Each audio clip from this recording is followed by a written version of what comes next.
Today's message is titled Eight Lessons That Can Be Learned from the Madman of Gadara. Let's pray. Our Heavenly Father, we thank you for today. Even as your word is coming, may it bring light and transformation. Speak through me. In Jesus' name, amen. So, the madman of Gadara is a famous story in the Bible, and it can be found in Mark chapter 5. And it has to do with how Jesus saved and delivered the madman from demons. Now, the first lesson we can learn is that the madman was possessed by devils. In science, we have something called pathology. It has to do with the study of diseases to find out the cause of death. Now, the madman of Gadara is like the pathology of demons because you realize what demons do to you in their worst state. And in medicine, we also have something called schizophrenia. That's like the medical term for madness. And one of the common symptoms of schizophrenia is that people hear voices talking to them and accusing them of things. Now, few weeks back, I was at my workplace and I was coming out, and I saw a woman about 50 years old. She was in the gutter, naked, and she was busy bathing with the water from the gutter, and then she was using the water inside her mouth. I was so shocked and horrified to see her. At a point, I was just so stunned, I couldn't believe it. And on another occasion, around the same time, I saw her again in the gutter, seriously bathing with the greenish water, and then she was using it to rinse her mouth. I nearly threw up when I saw her. I just realized that this is what the devil wants to do to us when he gets you. When he gets you, he will tell you, remove your clothes, drink this, eat this, walk here, do that. Like the devil is really wicked and he does wicked things to people. The second thing we can learn is that demons have names and they work in groups. Now, when Jesus met the madman of Gadara, he asked the demons, "What is your name?" And he said, "I am Legion, for we are many." Now, Legion stands for 6,000 demons. So, 6,000 demons were working in the madman's body. So, every demon that attacks you has a name, and then they also work in groups. For example, somebody who has a spirit of stealing and also has an immoral spirit tends to have deception and lies, because in order for you to steal, you need to deceive people and make them think that you haven't stolen. And secondly, if you are immoral and you believe is right, you have a self-deception spirit because you are deceiving yourself to believe that what you're doing is right.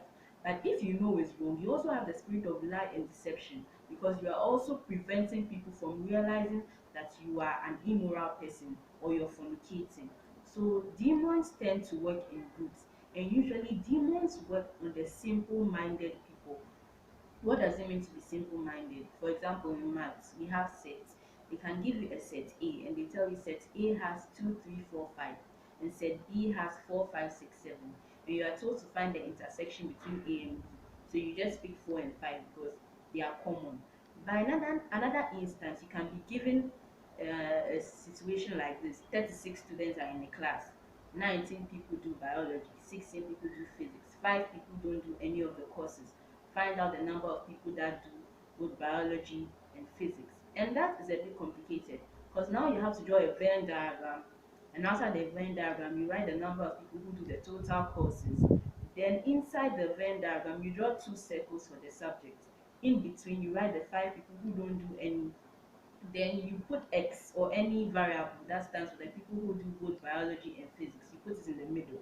Then the people who do biology, 19 minus X. The people who do physics, 16 minus X. So now to get the number of people who do both subjects, it will be 19 minus X plus the X in the middle plus 16 minus X plus the 5 students who don't do anything at all equals to 36. Then you find X. In this situation, X is 4. The point I'm trying to make in all this is that demons prey on people who are simple-minded, people who do not have certain keys and certain wisdom, and your lack of knowledge is what destroys you. The third lesson you can learn from the madman of Gadara is that demons made him uncontrollable and untamable. Now, the Bible tells us of how he was chained and iron were put on his feet, but he was able to break it. So demons make you strong, and if you want to um, change it to the normal, the reality, we can speak of stubbornness. Demons tend to make people stubborn, and in the ancient days, the word for stubborn was stronghold. That's why in 2 Corinthians 10 verse 4 it says, "For the weapons of our warfare are not carnal, but are mighty through God to the pulling down of strongholds. It's like the devil has a stronghold on you. First Samuel 15 verse 23 says, stubbornness is as iniquity and idolatry. So when you are stubborn, it's a sin and it's like you are worshiping idols. So when you reach a point in your life when nobody can tell you what to do, nobody can advise you, nobody can change your mind about anything anymore, know that the devil is aware. Second Thessalonians 2 verse 11 says, for this reason God sent them a strong delusion, so they believe the lie. So what happens most of the times is that when the truth is being put in front of you and you refuse to take it, you are then made to believe the lie. I had a friend who I won to Christ. I was trying to make her stable in church and she became stable to some point. At a point, she told me she was leaving home. She was leaving her mother. She wanted to go and live with her auntie. She felt her mother didn't love her. I advised her, I spoke to her, I gave her scripture. She said no, that she has made up her mind. So she left. So after a while, I stopped communicating with her because no matter how I tried, she wasn't listening to me. I just decided to pray for her. Then some months down the line, she called me and she said that things are not going well. She's not doing well. Her auntie is not really treating her well. She wants to go. She doesn't know what to do. So I advised her, I told her that it could be that you are under a curse. Because Ephesians 6 verse 2 said, honor your father and your mother so that it may be well with you and you might live long. So when you don't honor your parents, a curse comes on you. And she told me that now her mother had disowned her, telling people that she's no longer her child. And I told her that you need to go back. You need to apologize to your mother because you can't do well as a child if you do not honor your parents. So when I advised her this time, I saw that she was listening to me. But what happened to her was that because she refused to believe the truth, a strong delusion had been given to her that she believed so strongly that what she was doing was the right thing. And that's what happens to us most of the times. Growing up as teenagers, when we feel like we are okay now, we don't want to listen. But when something bad happens, then we realize that what our parents told us was actually right. That the thing was, at that time you were made to believe in a strong delusion because you rejected the truth. And that's what is happening nowadays. So if you find yourself in a situation where you feel like you are not listening, you don't listen to advice, please check yourself because demons may be working in you.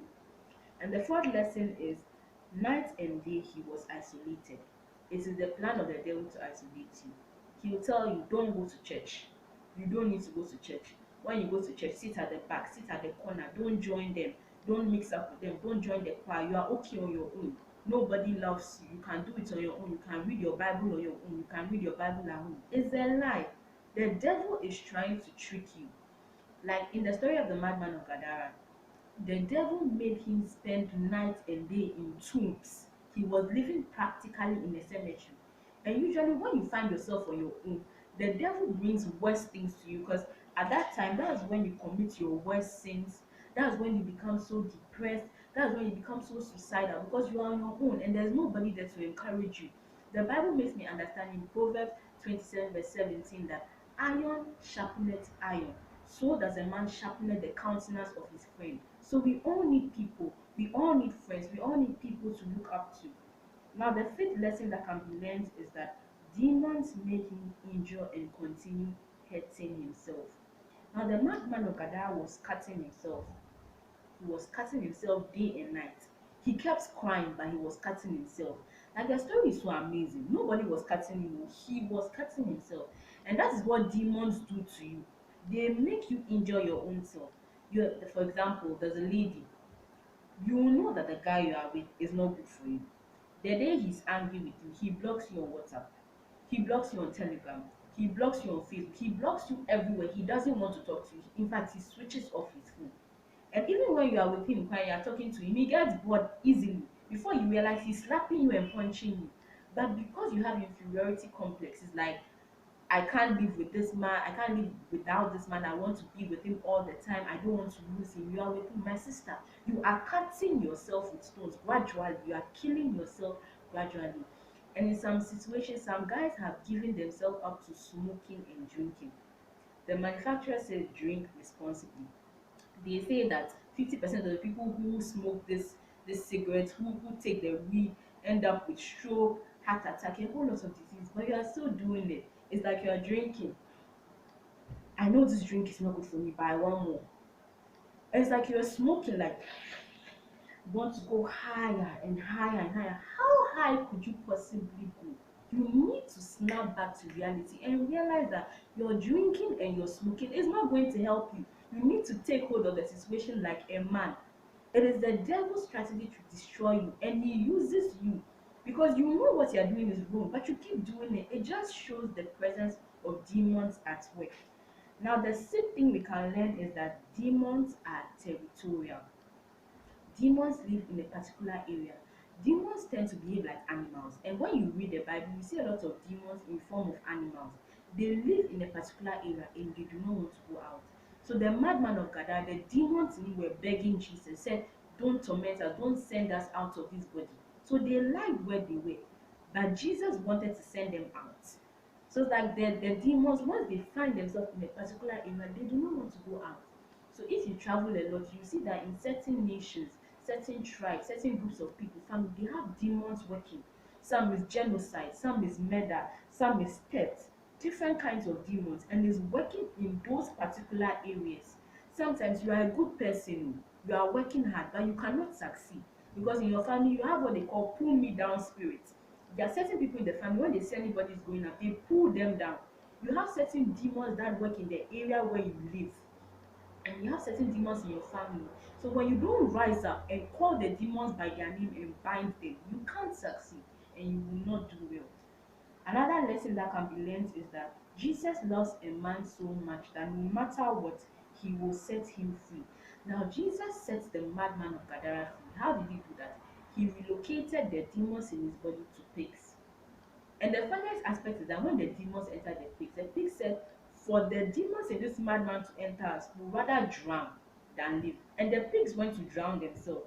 So you see, this thing is not a small thing. The pigs ran into the river and they drowned themselves. It just goes to show you that demonic activities is not a pleasant thing at all. And even today, because of that, some people don't eat pigs. The truth is, in my short life, I've been to different churches and I see pastors binding demons. Sometimes you see 20 people on the floor, rolling, screaming. Ask yourself, all those demons, where are they going? They are entering other people who are weak and they are going outside to enter other human beings and animals.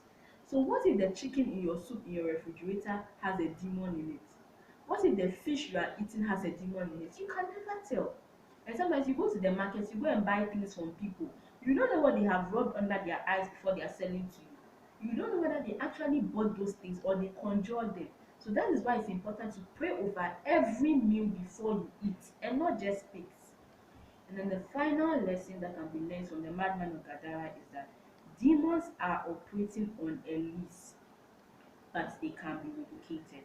In 1 Timothy 6 verse 12, the Bible tells us, "Fight the good fight of faith." Meaning to have faith, to be a Christian is a fight. You have to fight to pray. You have to fight to read your Bible. You have to fight to go on evangelism. You have to fight to preach because the devil is not going to leave you alone.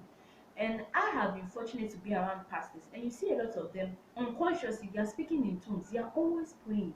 Because once you are a pastor, once you are a preacher, once you win people to God, you are constantly under attack because you are spoiling people's arrangements. Because the devil has a plan for people, he has a plan for your life. So when you start praying and you bring people to church, you win souls, those demons now come and attack you. So if you are not a praying person, you will be destroyed.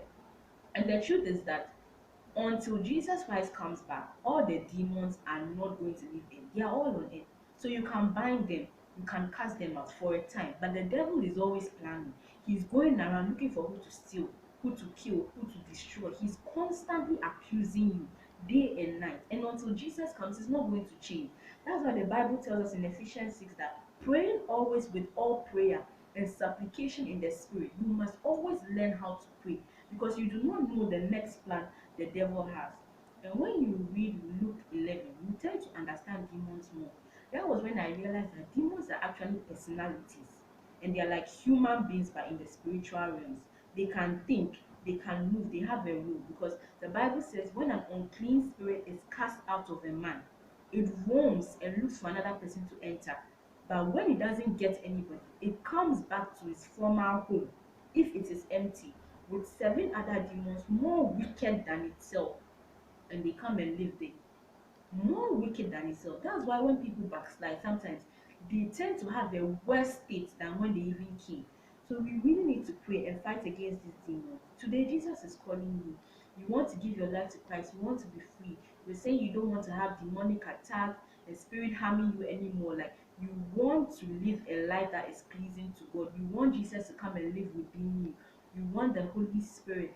You want the comforter. You want the counselor. You want him to advise you. You want him to be your intercessor. Please say this prayer after me. Heavenly Father, I come to you today just as I am. I give myself to you. I receive you as my Lord and personal Savior. Satan, you can no longer live within me. I am a child of God. Holy Spirit, come and live within me. In Jesus' name, amen. Congratulations, by the grace of God, now you are saved. So I encourage you to read your Bible, pray every day, go to a Bible believing church. God is going to change your life. Please don't forget to like and subscribe to this video. Please share this video. Thank you for watching. Bye.